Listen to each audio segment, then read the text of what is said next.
엄마, 저 사람이 누군데? 기자들이 쫙 깔려 있다고요. 회장님, 빠른 해명이 필요하실 것 같습니다. 회장 윤철아는 놀란 상황에 아무 말도 하지 못하였고 충격으로 주저앉은 그의 아내 최미라는 소리쳐 이야기했습니다. 죽은 줄 알았던 그 아이가 돌아왔다니 모든 게 완벽했었는데. 그 아이는 죽지 않았고 지금 우리 앞에 살아 돌아왔어요. 모든 걸 부수기 위해 말이죠. 구독 버튼을 눌러주시면 매주 감동적인 실제 사연을 들려드립니다. 오늘의 사연 시작합니다. 그날 새벽 서울의 회색빛 고층 빌딩 사이로 윤철한 회장이 모습을 드러냈습니다. 이른 시간이라 주변은 아직 조용했지만 그의 발걸음에는 여느 때보다 무거운 결의가 실려 있었죠. 세계 1위 기업 대정그룹의 창립자이자 수십 년간 승승장구했던 그의 눈동자엔 왠지 모를 그림자가 드리워져 있었습니다. 모두가 강철한이라 부르며 그의 완벽함을 찬양했지만 그는 알고 있었어요. 이 선택이 어쩌면 인생의 마지막 도박이 될지도 모른다는 걸. 회장실에 도착한 그는 곧장 서류를 펼치지도 않은 채 창가에 섰습니다. 오래된 기침 소리가 허공을 가르며 울려 퍼졌고 그 침묵을 깨며 천천히 입을 열었죠. 후계자 말이야. 이제는 정할 때가 되었군. 비서실장 배진수는 그 말에 고개를 떨군 채 아무 대답도 하지 못했습니다. 30년을 윤 회장 곁에서 그림자처럼 지켜온 그였기에 이 말이 곧 폭풍을 몰고 올 신호탄이란 걸 누구보다 잘 알았죠. 윤 회장은 책상 위 서류를 가볍게 쳐다보다가 다시 창밖으로 시선을 돌렸습니다. 그 시선 너머엔 수십 년 전 잊어버린 듯한 이름 하나가 떠올랐습니다. 가슴 한켠에서 지금껏 단 한순간도 사라지지 않았던 그 이름. 재아. 그는 젊은 날 한순간의 실수로 혼의 아들을 가졌고 그 아이와 그 아이의 어머니를 세상의 시선에서 숨기려 애썼습니다. 그러나 끝내 그들은 사라졌고 그의 인생에서도 지워진 듯 살아왔죠. 어디 있든 그 아이를 다시 찾아봐. 배진수는 놀란 듯 눈을 들었지만 곧 묵묵히 고개를 끄덕였습니다. 그 이름 윤재아. 과거 한 번 수소문했으나 흔적조차 찾지 못했던 존재였고 더군다나 회장 부인 최미라 여사가 그 이름을 듣는 순간 얼굴이 굳어지며 자리를 박차고 나가던 모습이 뚜렷이 떠올랐죠. 그때부터 아무도 그 이름을 입 밖에 내지 않았습니다. 하지만 이제 윤 회장은 결심한 것이었습니다. 회사를 2딸 중 누구에게도 물려줄 수 없다는 것, 사위들은 더더욱 안 된다는 것, 그리고 유일하게 남은 핏줄의 주인공을 찾아야 한다는 것을요. 한편 그 시각 윤 회장의 자택에서는 전혀 다른 공기가 흐르고 있었습니다. 고급 가죽 소파 위 큰딸 윤소연의 남편 장규현은 고가의 위스키를 홀짝이며 태블릿을 넘기고 있었고 둘째 딸 윤지혜의 남편 민도훈은 전화기를 붙잡고 낮은 목소리로 무언가를 주고받고 있었죠. 그들은 겉으론 평온해 보였지만 내면은 서로를 뜯어먹을 기세로 치열하게 견제 중이었습니다.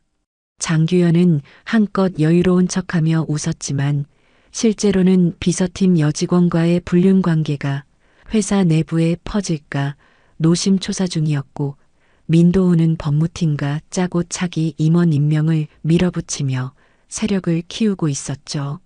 부회장직 임명권 조용히 밀어붙여. 회장님이 갑자기 무슨 결정을 내리실지 몰라. 그 전에 우리가 먼저 움직여야 해. 장규현은 비웃듯 낮게 코웃음을 쳤습니다. 그는 이미 몇 차례 여비서와 해외 출장을 다녀왔고 그녀에게 수백만 원 상당의 선물을 건넨 사실이 있었습니다. 물론 회사 카드를 쓴 정황은 조용히 지웠다고 생각하고 있었죠. 여자 하나 정도는 남자들끼린 다 이해하잖아. 장인어른도 옛날엔 뭐. 그의 입꼬리가 올라갔습니다.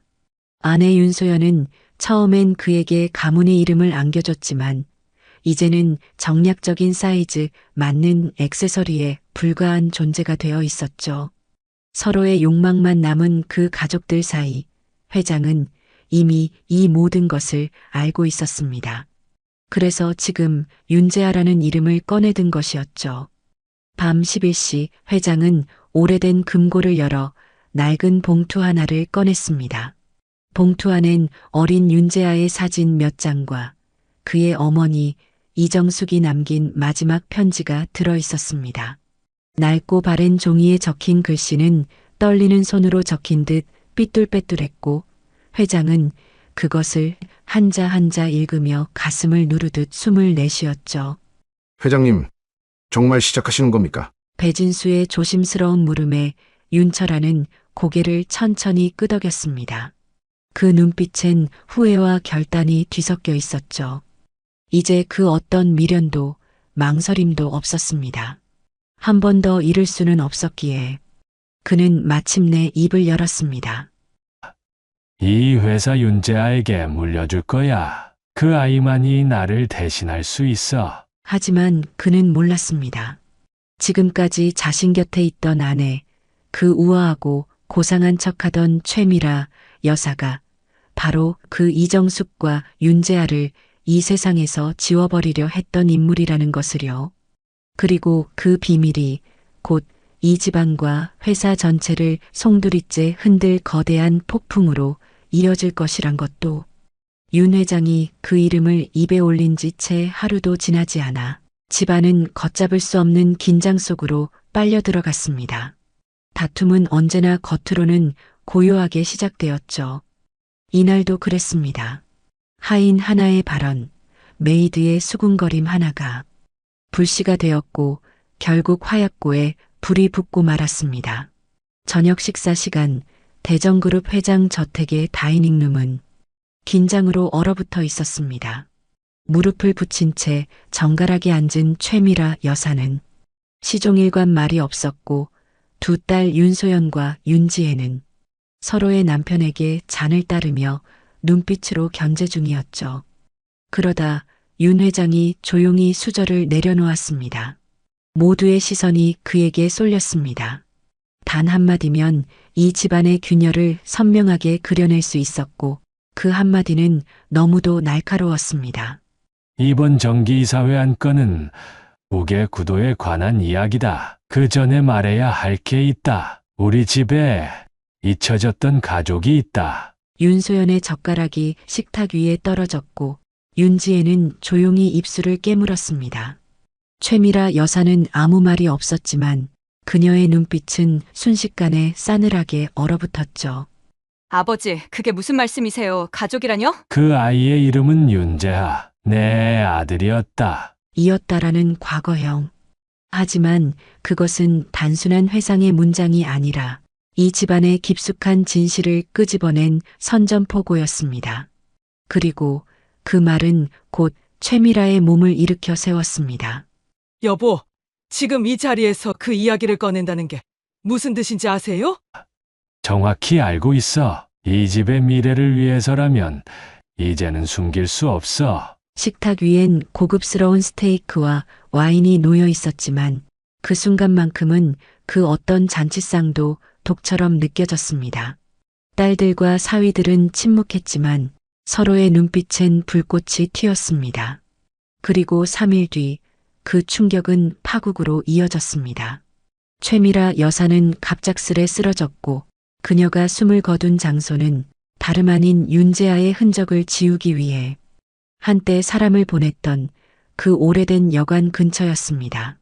사인은 뇌출혈. 하지만 사망 당시 그녀가 입고 있던 외출복, 쥐고 있던 낡은 사진 한 장, 그 모든 것은 누군가를 뒤쫓다 정신을 잃었다는 걸 암시하고 있었죠. 장례식장은 조용했지만 속내를 숨긴 가족들로 가득했습니다. 윤 회장은 말이 없었고 두 딸은 상복을 입고도 남편들 뒤에 숨어 있었습니다.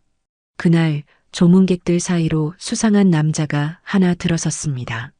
모자와 마스크로 얼굴을 가린 채 낡은 운동화를 신고 있는 남자.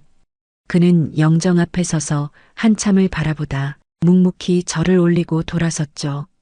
배진수는 그를 보고 뭔가 이상한 낌새를 느꼈고 뒤따라 나가려 했지만 그 남자는 이미 장례식장 골목 너머로 사라지고 없었습니다. 그날 밤 윤 회장은 혼자 최미라의 유품을 정리하던 중 장롱 깊숙이 숨겨진 노트 하나를 발견하게 됩니다. 표지엔 손때 묻은 글씨로 이렇게 적혀 있었습니다. 정숙과 그 아이 끝내 살아 있었을까? 그 순간 윤철아는 손에서 펜을 떨어뜨렸고 눈빛엔 혼란과 분노가 뒤섞인 감정이 치밀어 올랐습니다. 정수가, 설마 너가 살아있는 거니? 그가 그토록 믿었던 아내. 오랜 세월 옆에 있어준 동반자라 생각했던 그녀가 사실은 모든 진실의 중심에 있었던 것이었습니다. 그리고 장례식 다음 날 아침 윤 회장의 휴대폰으로 도착한 한 통의 문자. 회장님, 그 아이 살아있습니다. 어디서부터 이야기해야 할까요? 보낸 사람은 배진수가 아닙니다. 윤재아도 아니었습니다. 그 문자엔 아무 이름도 번호도 뜨지 않았습니다. 하지만 회장은 확신했죠. 이제 판이 본격적으로 움직이기 시작했음을. 최미라 여사의 장례식이 끝난 지 사흘째 되던 날, 윤 회장은 여전히 그녀의 비밀 노트를 곱씹고 있었습니다. 무엇보다도 머릿속을 떠나지 않는 건 그 정체불명의 문자였죠. 회장님, 그 아이 살아있습니다. 그날 밤 윤 회장은 그 문자 속 번호로 전화를 걸었지만 상대는 받지 않았습니다. 이틀째 같은 시간 그 번호로부터 또 한 통의 메시지가 도착했습니다.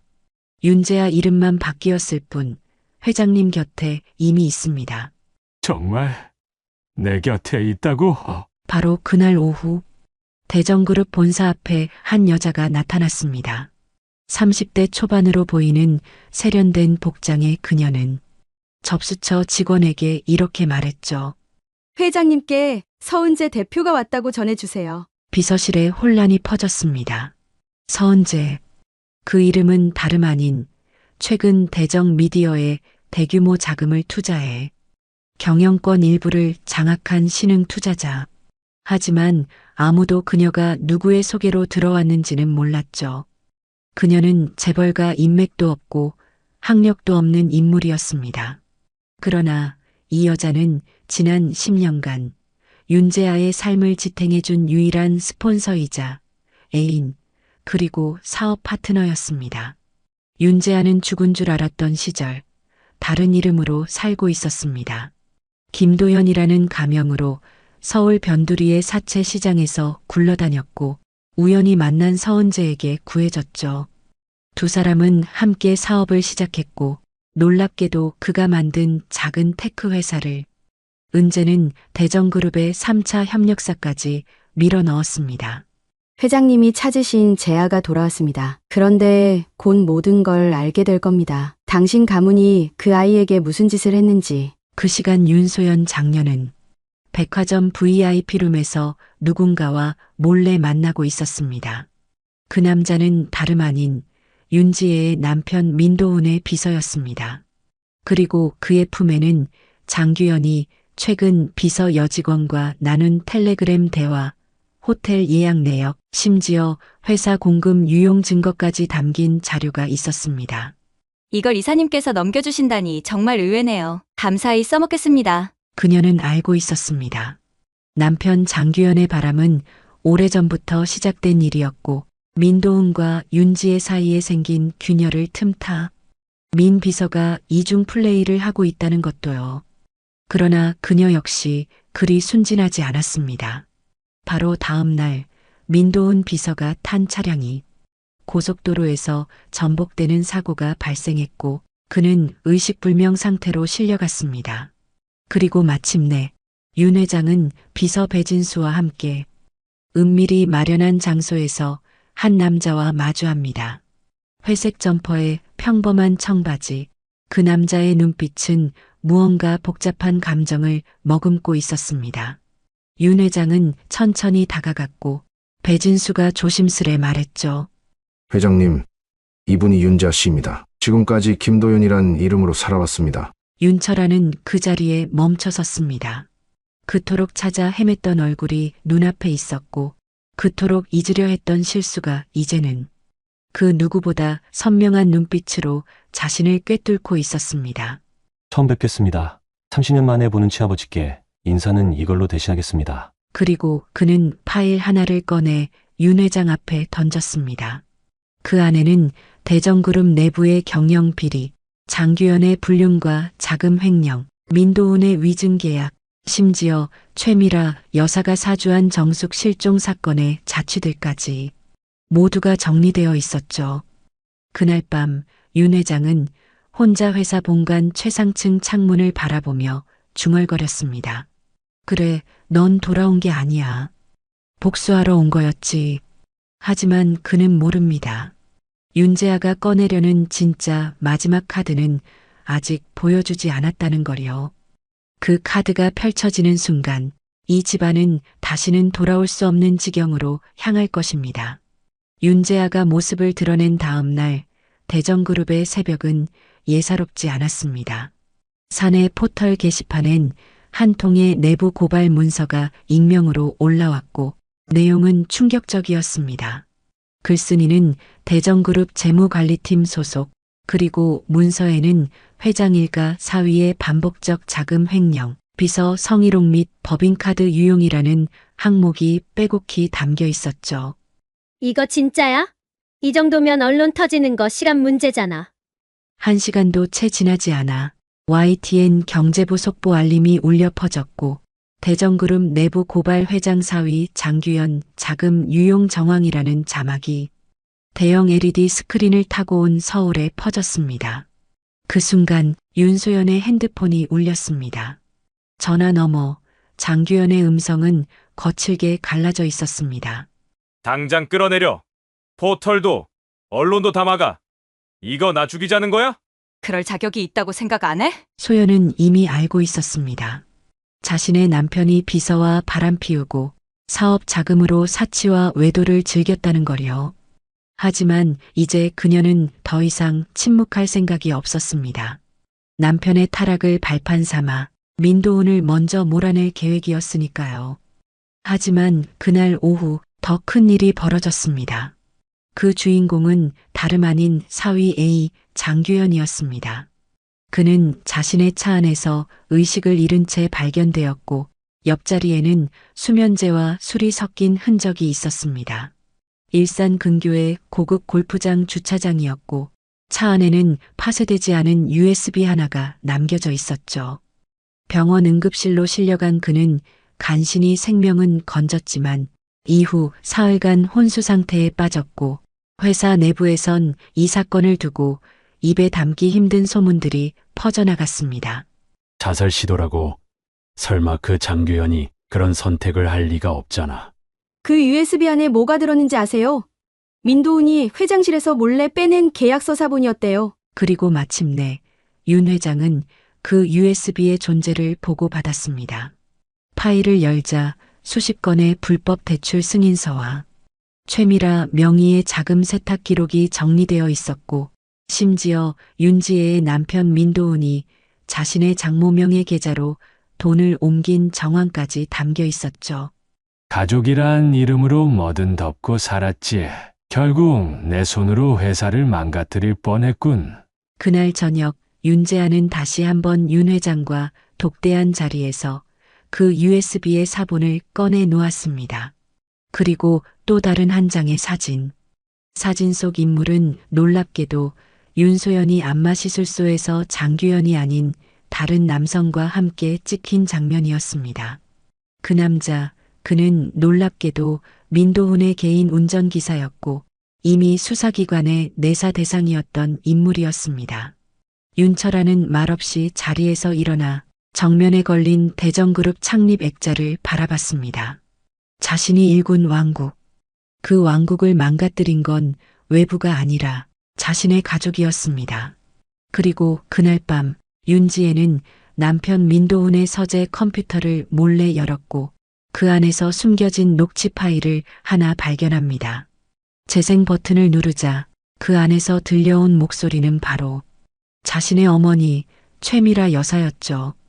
정숙이 그 여자 내가 직접 처리했다. 그 아이까지 지우지 않으면 우린 끝장이야. 윤지혜는 그 순간 세상이 무너지는 느낌을 받았습니다. 그리고 그 녹취는 다음 날 새벽 한 유튜브 채널을 통해 단독 공개되며 전국의 핫이슈가 됩니다. 장규현의 횡령 정황, 민도은의 위증 녹취, 그리고 회장님이 사망할 경우를 대비한 가사소송 대비각서, 전부 여기 있습니다. 그 말에 이사들의 얼굴이 일제히 굳었습니다. 그들은 오래전부터 대정그룹이라는 거대한 거인 안에서 윤 회장의 가족을 중심으로 줄을 서왔지만 지금 이 순간 그 중심이 바뀌고 있다는 것을 본능적으로 느꼈습니다. 조건은 간단합니다. 저는 지금 이 자리에서 대정그룹 공동대표직을 수락합니다. 동시에 회장직 승리열차를 즉시 시작해 주십시오. 순간 회의실 안은 숨이 막히도록 조용해졌습니다. 하지만 그 정적을 깨뜨린 건 단 한 장의 사진이었죠. 윤재아는 회의실 앞쪽 벽면 스크린을 켰고 거기에는 윤소연의 외도 사진, 사설 룸살롱 접대 장면, 그리고 장규현이 연관된 불법 정산 계약서가 연달아 노출됐습니다. 이건 그냥 참고용입니다. 물론 이게 언론에 흘러간다면 주하는 반토막, 브랜드는 퇴보, 그리고 법무팀은 바빠지겠죠? 이사들의 눈빛이 흔들렸고 그들 중 몇 명은 이미 윤재아 쪽에 줄을 섰습니다. 윤 회장은 일부러 이 자리에 오지 않았습니다. 그리고 이 사실을 전해들은 윤소연은 말없이 와인잔을 창밖으로 내던졌죠. 그녀의 손은 떨리고 있었고 전화기 너머로 들려오는 기자들의 질문은 하나같이 회장 후계자에 관한 것이었습니다. 그리고 그날 오후 4시 윤지혜는 비서실로 호출되었습니다.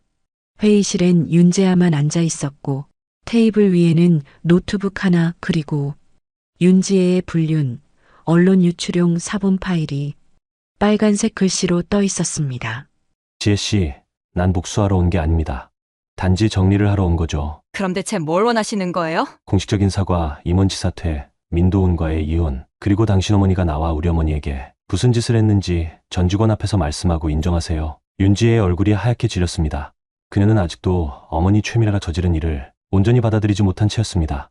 하지만 파일 속엔 어머니 육성뿐 아니라 민도훈이 말하던 어머니와의 공모 계획까지 담겨 있었고 이제는 선택지가 없다는 걸 알 수 있었죠. 제가 다 책임지겠습니다. 조건 따르겠습니다. 그녀가 눈물을 삼키며 말했을 때 윤재아는 고개를 끄덕이며 노트북을 닫았습니다. 그리고 말했죠.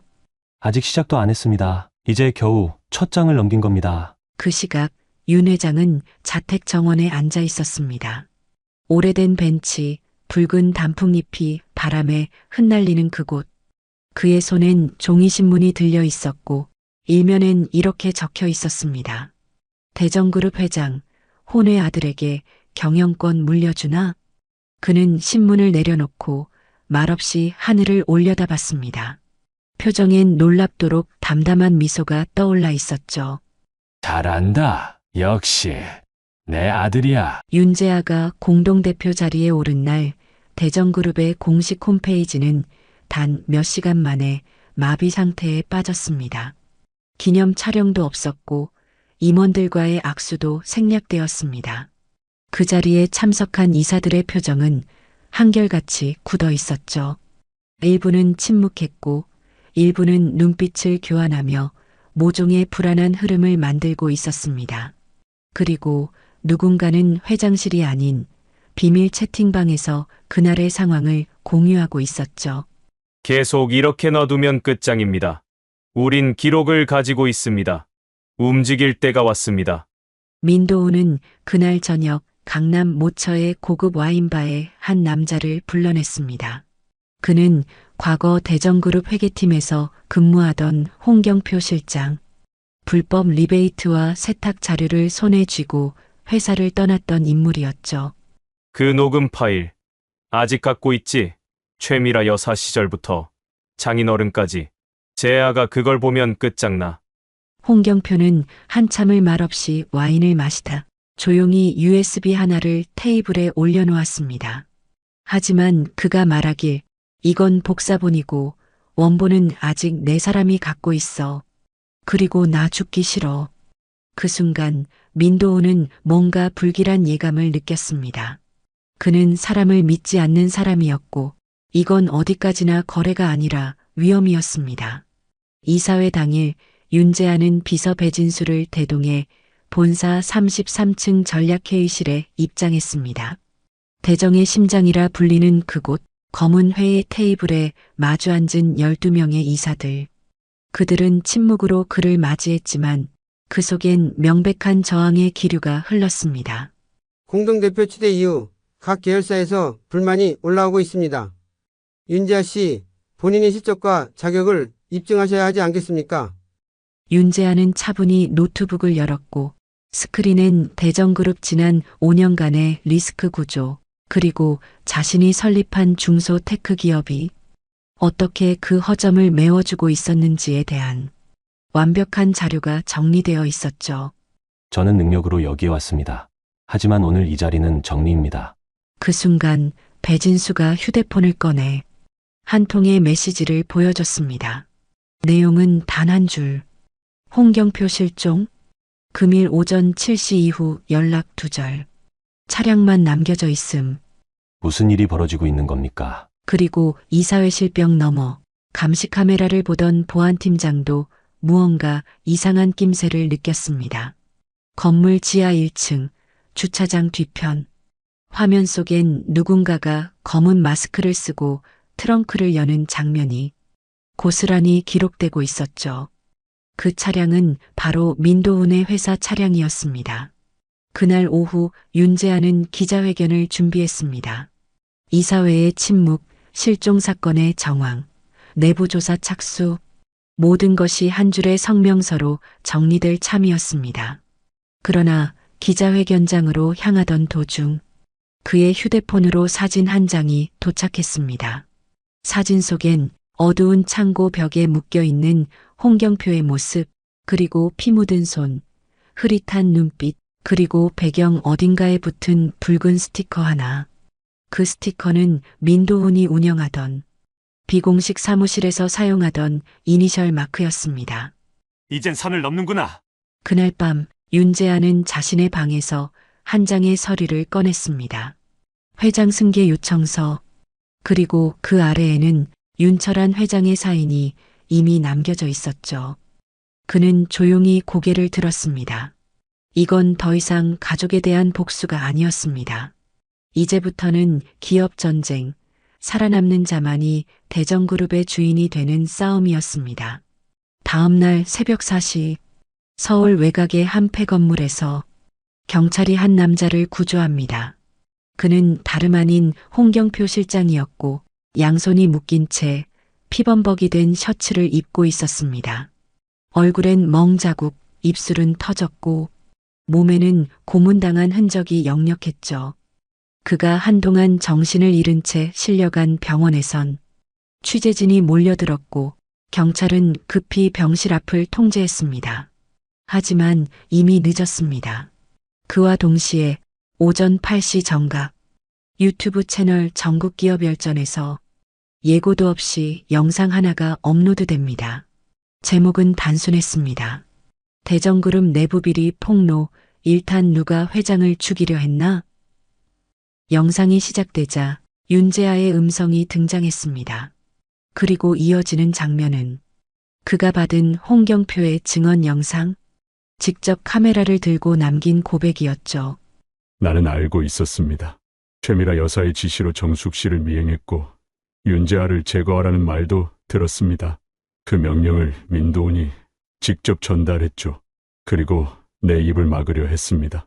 그 영상이 퍼지는 데 걸린 시간 단 10분.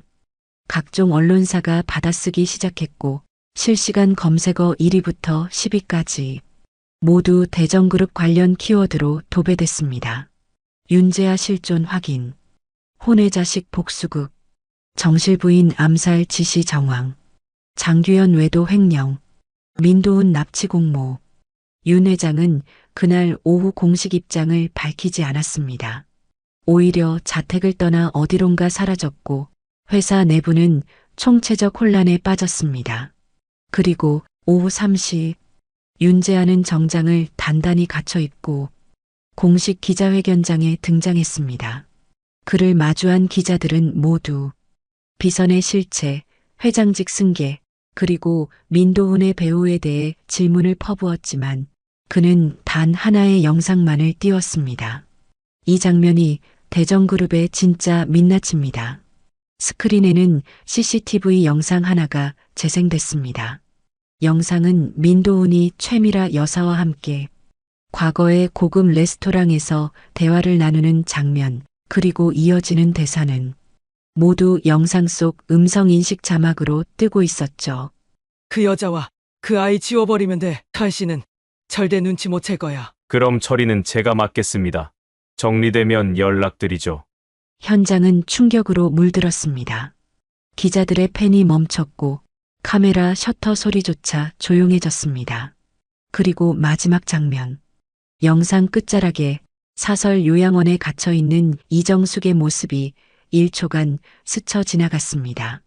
피부는 창백하고 눈엔 초점이 없었으며 마치 오래전부터 어디엔가 감금된 사람처럼 보였죠. 그 시각 윤지혜는 자택 욕실에서 급하게 토하고 있었습니다.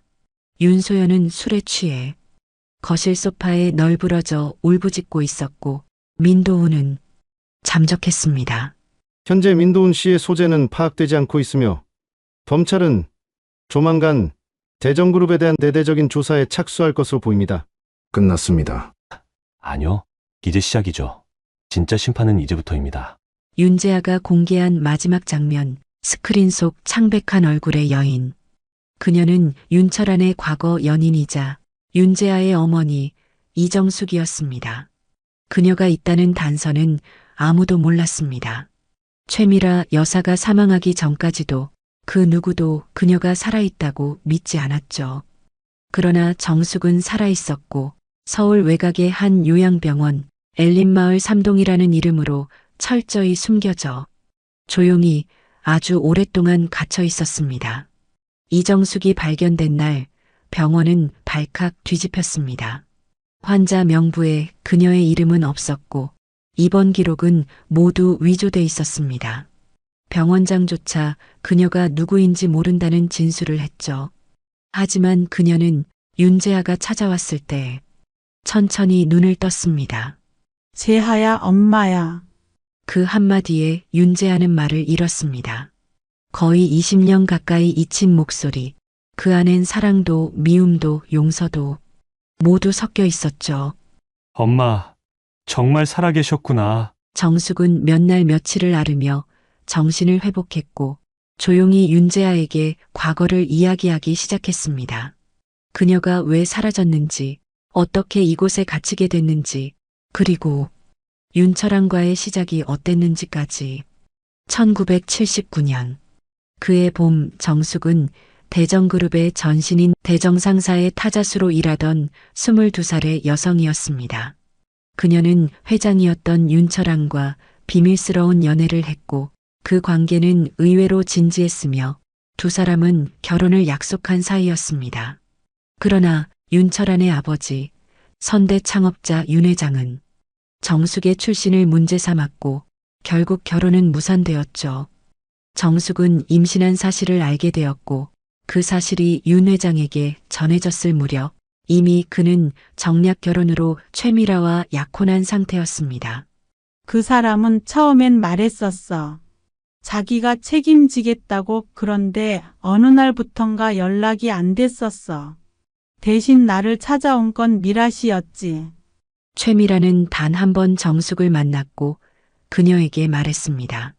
아이를 낳고 싶다면 도망쳐. 그 아이 이 집안에서 살아남을 수 없어. 아니면 나한테 맡기든가. 그리고 그 말을 끝으로 정숙은 극적으로 아이를 데리고 도망쳤고 이후 수년간 이름을 바꾸며 떠돌아다녔습니다.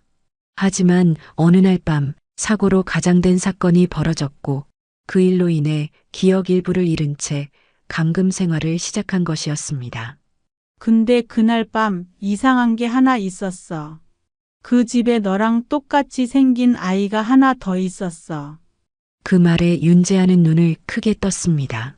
저랑 똑같이 생긴 아이요? 이정숙은 고개를 끄덕였고 그 순간 윤재아의 머릿속에 떠오른 건 윤소연이나 윤지혜가 아니었습니다. 오히려 자신이 알고 있는 가족 중 그 어떤 기록에도 없던 누군가의 모습이었습니다. 윤재아는 급히 병실을 나왔고 비서 배진수를 불렀습니다. 내 가족관계 기록, 그중 1980년부터 85년 사이 해외에 입양된 아이들 전수조사에 윤 회장 명의로 후원금 낸 병원까지 전부. 배진수는 아무 말 없이 고개를 끄덕였고 그의 눈빛엔 처음 보는 공포가 담겨 있었습니다. 왜냐하면 그 역시 알고 있었습니다. 그 시절 윤 회장 집안에 있었던 문서로 남지 않은 또 다른 아이에 대한 소문을요. 그날 밤 윤철아는 집무실에 홀로 앉아 한 장의 흑백 사진을 바라보고 있었습니다. 사진 속엔 어린아이 2명, 한 명은 윤재아, 그리고 나머지 한 명은 이름도 기록도 없는 그 아이였습니다. 그는 사진을 천천히 접어 서랍 깊숙이 넣으며 중얼거렸습니다. 그 아이까지 살아있다면 그날 이후 윤재아는 밤낮 없이 움직였습니다. 모든 기록, 병원, 고아원, 후원금 내역, 해외 입양 기록, 30년 전 윤 회장의 이름이 찍힌 모든 문서를 뒤지기 시작했죠. 비서 배진수는 해외까지 인맥을 동원해 대한청소년복지재단이라는 오래된 고아원 기록을 구해왔고 거기엔 이름이 없는 한 아이의 사진이 남겨져 있었습니다. 눈동자, 코끝, 턱선, 윤재아는 한눈에 알아봤습니다. 그 아이는 분명히 자신과 닮아 있었습니다. 그 아이의 태어난 연도는 1982년. 자신보다 딱 2살 어린 아이. 내 동생이었어. 하지만 기록은 거기서 멈췄습니다. 해외 입양으로 출국된 이력은 있으나 어느 나라로 어떤 가정으로 갔는지는 의도적으로 지워져 있었습니다. 더 놀라운 건 그 아이의 입양 서류에 붙어 있던 친모 기록의 이름이 이정숙이 아니라 최미라로 되어 있었던 겁니다. 윤재아는 머리를 감쌌습니다. 무엇이 진실인지, 누구의 피가 누구에게 흐르고 있는지 혼란스럽기 짝이 없었죠. 그리고 그의 혼란을 비웃기라도 하듯 며칠 뒤 도착한 한 통의 국제등기 우편, 보낸 주소는 캐나다 온타리오. 수신인 윤철한. 그 우편을 대신 받아든 윤재아는 봉투를 열었고 그 안에는 한 장의 사진과 영문으로 된 친자 확인 서류 복사본이 들어 있었습니다. 사진 속 남자. 그는 캐나다 토론토의 대형 로펌에서 일하는 변호사였고 이름은 앤드류 한앤드루한. 그리고 DNA 결과는 이렇게 적혀 있었습니다. 윤철한 씨와 앤드류 한 씨는 북의 유전자 일치율 99.7%. 윤재아는 무너졌습니다. 자신이 유일한 피부치라고 믿었던 그 운명, 그 상처, 그 분노의 정체성 자체가 순식간에 갈라지는 기분이었죠. 그럼 난 그 사람한테 선택조차 아니었단 말이야? 같은 시각 윤 회장은 자택 서재에 앉아 30년 전 자신이 직접 적은 편지 한 통을 읽고 있었습니다. 그는 누군가에게 돈을 보냈고 그 돈은 한 아이의 인생을 지우는 대가였죠. 앤드류는 지혜로, 제아는 능력으로 어쩌면 난 선택받을 아들을 찾으려 했던 걸지도 모르지. 하지만 그 어떤 선택도 스스로에게 돌아오고 있다는 걸 이젠 그는 알고 있었습니다. 그의 휴대폰에 한 통의 문자가 도착했죠. 윤 회장님, 그 아이가 한국에 입국했습니다. 그리고 기자회견을 준비 중입니다. 그날 밤 윤재아는 어머니 정숙이 잠든 병실 앞에 서 있었습니다. 창밖에는 첫눈이 내리고 있었고 그는 한참을 침묵하다 이렇게 말했죠.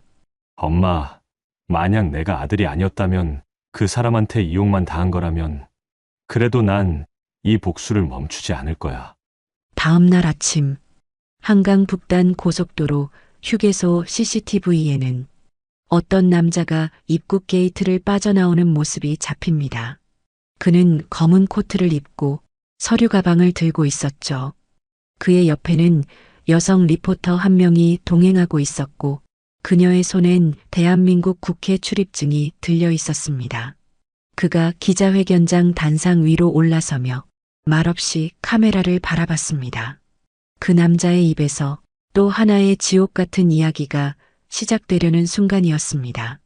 11월 28일 오전 9시 서울 여의도 대정홀 앞은 언론사 카메라와 방송 차량들로 마비된 상태였습니다. 이날 열릴 긴급 기자회견은 대정그룹 창립 이래 최초로 비공식 후계자가 정면으로 등장하는 자리였죠. 그리고 그 중심에 서 있는 남자, 앤드류 한, 캐나다 국적의 변호사, 로펌 파트너, 그리고 무엇보다도 윤철한의 친자. 그는 검은 수트를 입고 차분한 말투로 기자들을 바라봤고 그 옆엔 여성 리포터가 통역을 맡고 있었습니다. 안녕하세요. 제 이름은 앤드류 한입니다. 1982년 한국에서 태어났고 1984년 해외로 입양됐습니다. 그리고 최근 제 생물학적 아버지가 윤철한 회장님이라는 것을 확인했습니다. 그 말 한마디에 플래시 세례가 쏟아졌습니다. 누군가는 입을 틀어막았고 기자들은 앞다퉈 마이크를 내밀었습니다. 윤 회장님이 이를 알고 계셨습니까? 윤자 씨와의 관계는 어떤가요? 그는 저의 친형입니다. 하지만 우린 처음 만나는 사이죠. 그리고 그는 꺼내들었습니다. 한 장의 봉투, 그 안엔 DNA 검사 결과, 출생 증명서, 그리고 가장 충격적인 문서 윤철한 회장 자필로 작성된 유언장 초안 사본이 들어 있었습니다. 이 서류에 따르면 저는 법적 상속 대상으로 지정되어 있습니다. 오늘 이 자리에서 제 권리를 요구합니다. 그날 오후 1시 대정그룹 긴급 이사회가 열렸습니다. 윤 회장은 예상보다 이른 시각에 모습을 드러냈고 말없이 단상에 올라 마이크 앞에 섰습니다. 한참을 말없이 서 있던 그는 모든 임원과 이사들, 기자들 앞에서 천천히 고개를 끄덕였습니다. 맞다, 앤드류는 내 아들이다. 그 한마디로 대정그룹은 말 그대로 두 동강 났습니다. 윤 회장의 인정은 곧 상속구도 재편을 의미했고 주가는 18% 급락, 해외 파트너십 계약 3건이 보류되며 시장 전체가 출렁였습니다. 윤재하는 그 소식을 회장실에서 조용히 듣고 있었습니다. 그의 표정엔 흔들림이 없었지만 누가 보더라도 그의 눈빛은 전에 없이 차가워져 있었죠. 어떻게 하시겠습니까? 피로 시작된 전쟁은 이제 실력으로 끝내야죠. 그는 곧바로 그룹 계열사 중 가장 핵심인 대정이노베이션 경영전략회의에 참석했고 그 자리에서 미래 신사업 투자 전면 개편안을 발표했습니다. 그 안엔 그가 과거 설립했던 벤처기업들과의 기술 제휴안이 포함돼 있었고 그는 당당히 선언했습니다. 이제부터는 실적으로 말하겠습니다. 법적 상속자든 피부치든 상관없습니다. 이 회사에 필요한 건 누가 이 회사를 살릴 수 있는가입니다. 그날 저녁 앤드류 한은 언론과의 인터뷰에서 조용히 말을 남겼습니다. 윤 회장님의 인정만으론 부족합니다. 전 법적으로 그리고 공개적으로 제 위치를 확보할 겁니다. 그게 저의 생존 방식이니까요. 그리고 그 밤 한 인물이 윤철한을 찾아와 귓속말로 짧게 속삭입니다. 회장님, 앤드류가 한국에 들어오기 전 누군가와 접촉한 흔적이 있습니다. 민도훈입니다. 두 아들, 윤재하와 앤드류. 누가 진짜 후계자인가? 그 싸움은 더 이상 가족의 문제가 아니었습니다. 국가의 주식시장, 기업의 존망, 수십만 명의 생계가 걸린 냉혹한 정글의 시작이었습니다. 기자회견 이후 대정그룹은 두 명의 아들을 가진 기업이 되었습니다.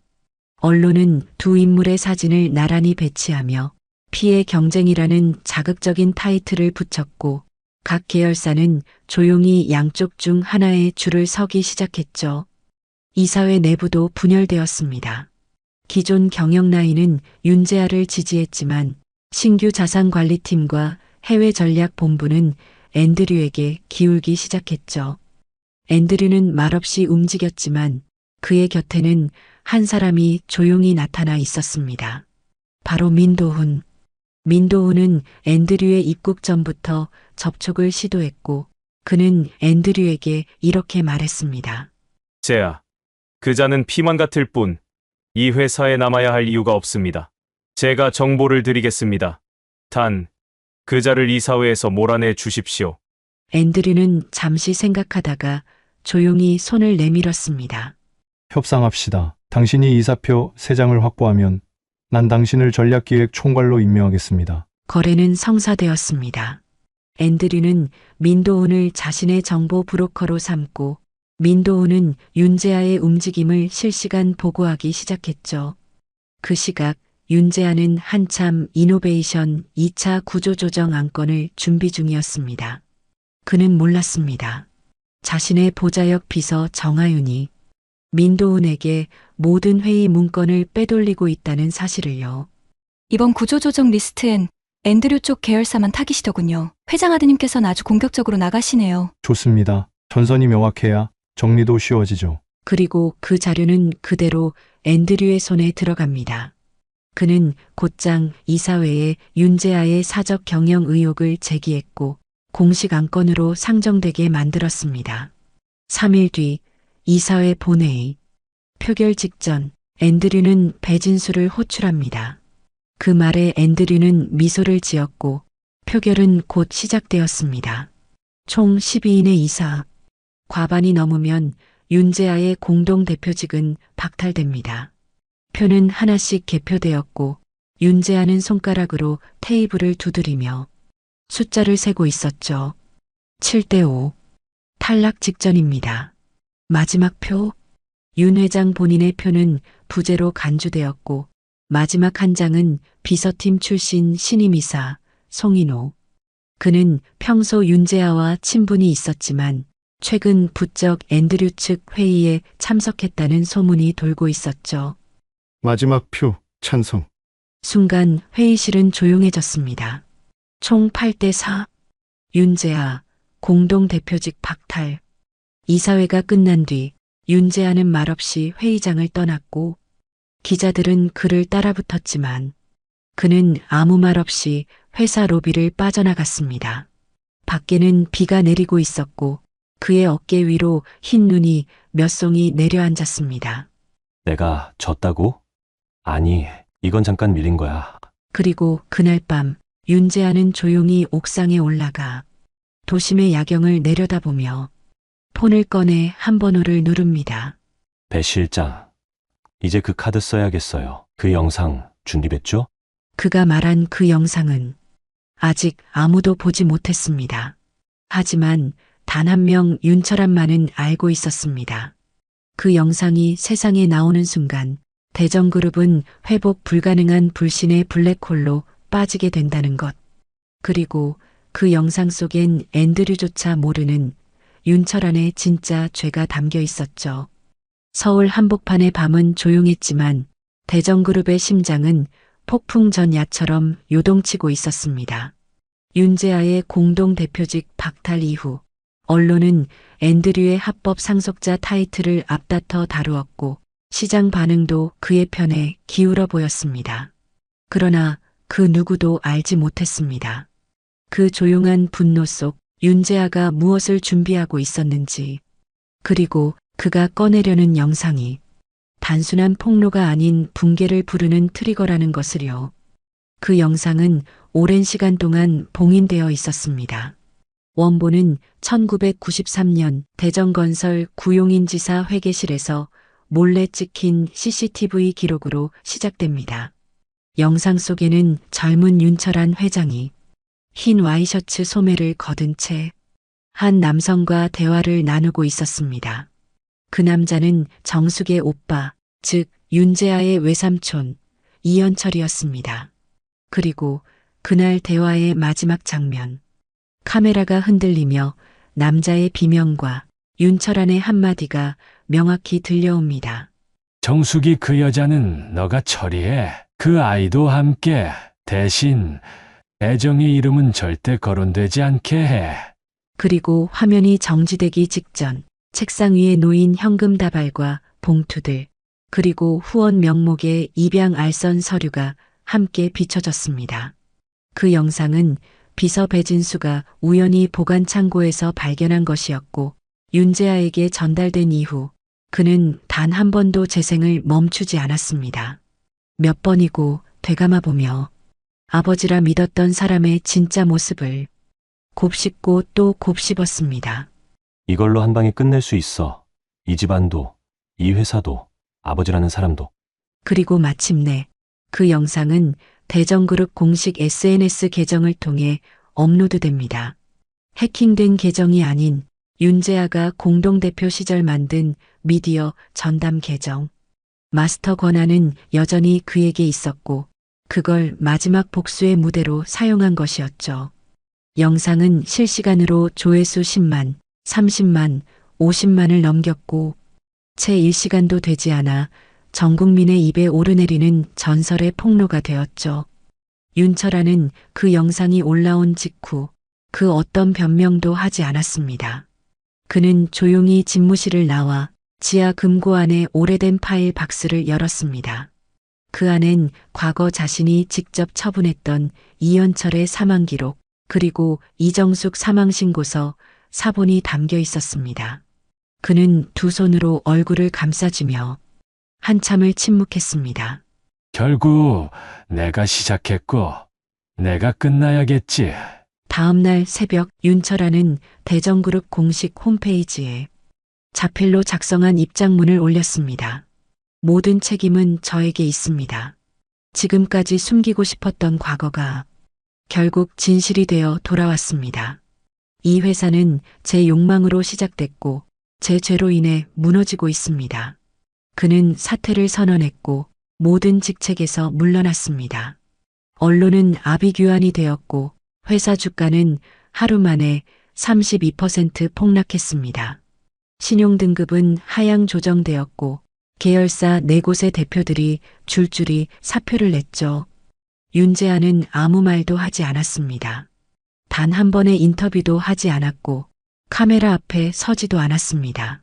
그는 단 하나 이정숙의 병실 창가에 앉아 손을 꼭 쥔 채 이렇게 말했습니다. 엄마, 이제 다 끝났어요. 그 사람도, 그 사람의 이름도. 그러나 그 영상이 퍼지고 나서 딱 하루 후 한 이메일이 윤재아에게 도착합니다.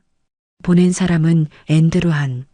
제목은 단순히 To My Brother. 열린 메일 속엔 단 한 문장이 적혀 있었습니다. 이제 내 차례야. 윤재아는 그날 저녁 어머니 정숙의 병실 앞 복도에서 노란 전등 불빛 아래 앉아 있었습니다. To My Brother. 그 한 문장이 담긴 이메일 속 앤드류는 어떤 파일 하나를 첨부해 왔습니다. 제목은 이렇게 적혀 있었죠. 윤철한, 당신의 두 얼굴 국제인권감시단 보고서 첨부. 윤재아는 처음엔 믿지 않았습니다. 하지만 파일을 열자 눈을 가늘게 뜰 수밖에 없었죠. 그 안엔 윤 회장이 1990년대 중반 동남아시아 법인에서 비자금 세탁과 미성년 노동력 착취를 주도했던 기록과 서명, 그리고 그 사건을 해외 언론에 흘린 사람이 앤드류 자신이었다는 사실이 담겨 있었습니다. 넌 처음부터 이 회사를 박살내러 온 거였구나. 다음 날 앤드류는 대전그룹 긴급 이사회에서 새로운 제안을 꺼냅니다. 그의 말은 단호했습니다. 대전그룹은 해체돼야 합니다. 이제 이 기업은 과거 범죄에 의해 세워졌다는 게 증명됐습니다. 남은 건 기업 청산뿐입니다. 임원진은 술렁였고 그들은 믿지 못할 눈으로 윤재아를 바라봤습니다. 그가 앤드류를 막아주길 바라는 눈빛이었지만 윤재아는 아무 말 없이 하얀 보고서 한 장을 회의 테이블 위에 올려놓았죠. 그 문서엔 이렇게 적혀 있었습니다. 대전그룹 미래에너지 부문만 분사해 신설법인 설립. 나머지 계열사 전부 정리, 비공식 해체. 그리고 그날 밤 윤재아는 앤드류와 단둘이 옥상 전망대에 마주 섰습니다. 눈이 내리고 있었고 도시는 고요했습니다. 마치 모든 전쟁이 끝났다는 듯. 우린 둘 다 같은 피를 가졌지만 다른 걸 품고 자랐네. 나는 복수하려 했고 형은 지키려 했지. 결국 우리가 부순 건 아버지였고 스스로의 가짜 가족이었어. 말에 앤드류는 조용히 미소 지었습니다. 그리고 그의 손에 들려있던 대정 해체 결의서에 본인의 서명을 천천히 새겼습니다. 그 순간 가문의 수십 년 역사가 종이 한 장으로 산산조각 났습니다. 그 후 대정그룹은 정리라는 이름의 종말을 맞이합니다. 계열사 7곳은 매각, 회장 사무동은 철거, 주가는 상장 폐지 절차를 밟았고 대한민국의 전설적 재벌가는 그렇게 역사 속으로 사라졌습니다. 그러나 폐허 위에도 새싹은 피었습니다. 윤재아는 본인의 기술 기업을 중심으로 정숙재단을 설립했고 아동교육과 고아원 지원 사업에 착수했습니다. 그 재단의 로고 아래엔 이렇게 적혀 있었죠. 우린 모두 남겨진 아이였다. 2025년 봄, 정숙은 어느 작은 재단 개소식에 참석해 꽃다발을 들고 웃고 있었고 윤재아는 연단에 올라 자신의 새 회사를 소개했습니다. 그의 옆엔 더 이상 형도 동생도 아닌 앤드류라는 이름의 동료가 고개를 숙인 채 함께 서 있었습니다. 핏줄은 때론 저주입니다. 하지만 우리가 선택할 수 있는 건 그걸 뛰어넘을 다른 삶입니다. 핏줄이란 건 때로는 축복이기도 하고 때로는 저주이기도 하죠. 이야기의 끝에서 우리가 보게 된 건 가문이라는 이름 아래 가려졌던 진실과 그 진실을 마주한 사람들의 선택이었습니다. 윤재아가 택한 길은 복수가 아닌 정리, 앤드류가 보여준 건 파괴가 아닌 청산이었고 결국 두 사람은 자신이 짊어졌던 피의 굴레에서 스스로를 꺼내는 선택을 했습니다. 여러분이라면, 그 가문에 태어났다면, 그 아버지를 가졌다면 어떤 선택을 하셨을까요? 오늘 이야기는 여기까지입니다. 끝까지 함께 해주셔서 정말 감사드려요. 이처럼 인생의 깊은 상처와 비밀을 담은 이야기, 앞으로도 매주 여러분 곁으로 찾아올 예정입니다. 혹시 지금 여러분 마음속에도 이런 이야기 하나쯤 떠오르셨나요?